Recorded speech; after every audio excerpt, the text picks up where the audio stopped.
If you're in college, treat it like a 6-credit class. Maybe block off some time on Fridays if you don't have Friday classes, or maybe once again on the weekend, but block out the time recurring in your schedule so that you have a 3-hour chunk there, a 4-hour chunk there, and take breaks, of course, but really do make it a priority and put it on your calendar, because if it's not on your calendar, then socializing or your day-to-day classwork will get in the way.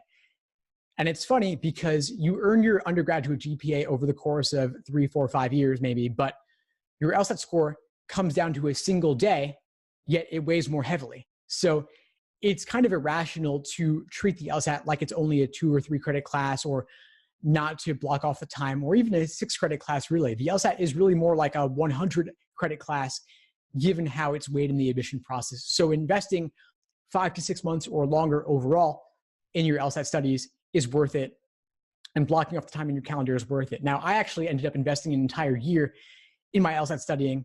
That was not my plan initially. I did plan to do it in 2 to 3 months, and I was in for a rude awakening when my scores stayed in the low 150s for a very long time. And it took me over the course of an entire year before I was able to reach a 175. And that involved doing every LSAT exam released up to that point.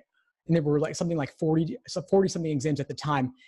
So it was incredibly frustrating, and I didn't ever expect it would take quite so long. And I kind of took it as a blow to the ego that it did take that long for me.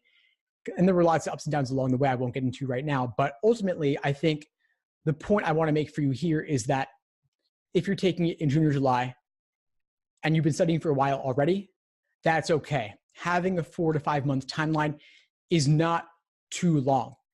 I find the people who do the best on this actually are able to study for 5 to 6 months or longer, and they're oftentimes in the position to be able to study close to full time. Maybe they have family supporting them, maybe they have friends supporting them, or they're at least devoting an entire summer if they're in college.